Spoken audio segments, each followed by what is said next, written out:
So section 6.2, inconsistent and dependent systems. Ended up with a no solution problem, and that kind of leads us into inconsistent and dependent. Inconsistent would be your no solutions. So when you have no solution, you're inconsistent. The dependent systems is when you have infinitely many solutions.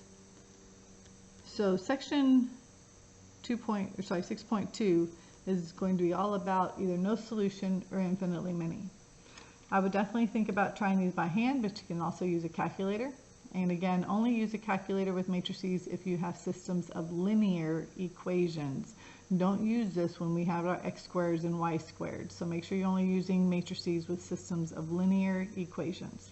So let's go ahead and do that and see what happens. Again, the only new thing in here that you would have to make sure you can do is if you have an infinitely many solutions, you need to find a complete solution. So a complete solution is either just one solution, or if you have infinitely many, we're going to have to write them all. So that's going to be the new thing in this next section. So first things first, let's write our augmented matrix. Again, I want to see your augmented matrix on your test. Do not just give me an answer. So my augmented matrix would be the coefficients: 3, -4, 4, 7, 1, -1, -2, 2, 2, -3, 6, and 5. So we could do it by hand, but again, to save time, let's use our calculator, and we're just going to use matrices. So we're going to go to the second matrix key, go over to edit, and we're going to edit 3 by 4. So we're just going to plug it in: 3, -4, 4, 7, 1, -1, -2, 2, 2, -3, 6, and 5. Again, just make sure you typed everything in right before you hit and go on. So it looks correct. So second quit to get out of it. Let's clear the screen just so it's a fresh screen. We're going to go to second matrix again, go over just to math, scroll up or down till you get to RREF. That is reduced row echelon form. Then we go to second matrix one more time, bring up our matrix A and close it, and we get that matrix coming out. So again, that's the next thing I want to see if you're going to use your calculator to get to these answers. So we write down the matrix that came out. Because this is an equation and we change it into an augmented matrix, make sure you draw your line down even though the calculator doesn't show it. So what does this last row tell me? Well, this last row tells me that 0 equals 0. So before we could just write, oh, well, we have infinitely many solutions. But now we have to write the complete solution. So that's going to be the new part. Well, the complete solution is going to be able to write every single solution in one ordered triple. And how can we do that? If there's infinitely many solutions, how can you write all of them? Well, to write all of them, you're going to say let z equal a. Or you could say let z equal z. I think my math lab says let z equal z. Normally we say let z equal a. So in our ordered triplet, a is going to be where the z is. So a is any real number. It could be 2, it could be 5, it could be 0. It's any real number. So what happens is the row above then says what y will be in terms of a. So this says y minus 10z equals -1. What do we say z was? Z was a. So we're going to plug in a here. So y minus 10a equals -1. So what's y in terms of a? We're going to add over the 10. So y would equal 10a minus 1. And that is what y is. It's 10a minus 1.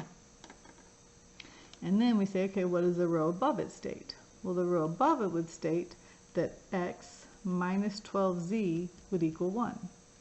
We know that z is a, so we'll plug in a there. So we get x minus 12a equals 1. So getting x by itself, meaning solve for x, we get x is 12a plus 1. So this is what it means to be a complete solution. So you can't just say infinitely many solutions anymore. You got to give the complete solution, which is by letting z be a and substituting it back in. And find each of the other variables in terms of a. Now, this is pretty cool because you've written an ordered triple, you found a point in terms of A that would make every equation true if it satisfies this. So if A was 0, this would be -1, this would be 1. So one of the infinitely many solutions would be 1, -1, 0. You could let A be 1. If I put a 1 here, you get 13. If I put a 1 here, you would get 9. So 13, 9, 1 would be another solution. So you found every solution to this system in terms of A. All right, so let's try number 2. First things first, show me the matrix. So 1, 0, 2, 5, 3, -1, -1, 1, 6, -1, 5, 16. Again, I want to see the matrix that you're going to type in. So let's clear the screen. We go to second matrix, scroll over to edit, and just 3 by 4. All the ones we're going to do right now are going to be 3 by 4.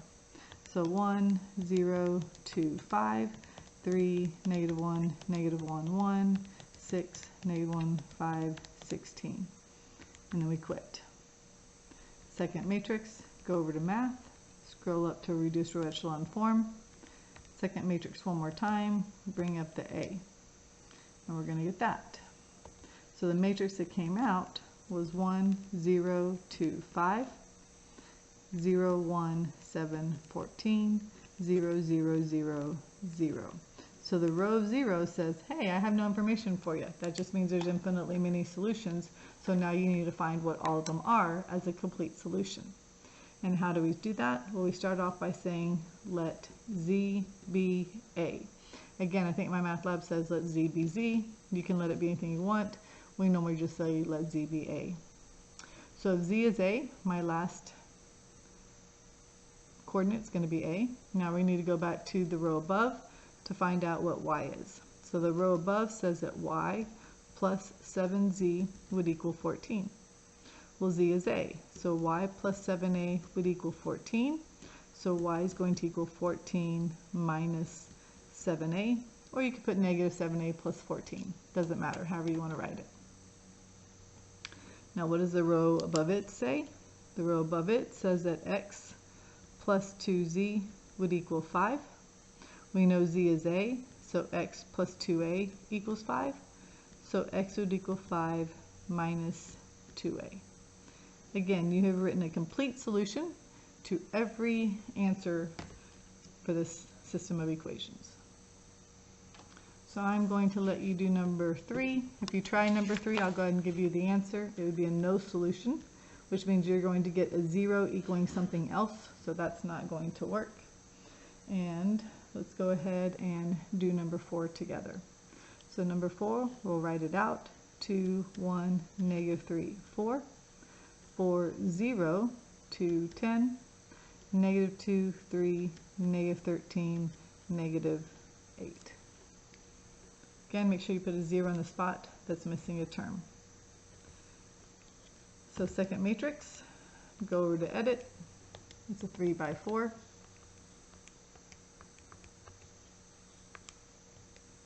So 3 by 4, and type in your numbers. 2, 1, -3, 4. 4, 0, 2, 10, -2, 3, -13, -8. So then we quit to get out of it. Second matrix, go over to math, scroll up to reduced row echelon form. Second matrix, bring up your A, and we get that. Don't keep it in decimal form. Definitely change it into fractions. So hit your math key, and then hit fraction, enter, and it's going to turn it into your fraction form. So the matrix that comes out is 1, 0, 1/2, 5/2, 0, 1, -4, -1, 0, 0, 0, 0. Again, draw your line down so I know that you know that is a system. What does this last row tell me? That tells me I have infinitely many solutions. A complete solution by letting Z be A. So I'm going to let Z be A. So what does the row above tell me? The row above says that Y minus 4Z would equal -1. Since Z is A, we get Y minus 4A equals -1. So Y would equal 4A minus 1. And then what does the row above it state? The row above it would state that x plus 1/2 z would equal 5/2. We know that z is a, so x plus 1/2 a would equal 5/2. Subtract it over, so 5/2 minus 1/2 a. So 5/2 minus 1/2 a would be the x. And there's your complete solution. So we are done with every section for college algebra. And hopefully, if you want to use matrices, you can use your calculator. If you want to do it by hand, that's fine too. If you want to do what we did in Chapter 5, you can certainly do that as well. But if you're going to use matrices in your calculator for the final exam, make sure you show me some of the work that you did.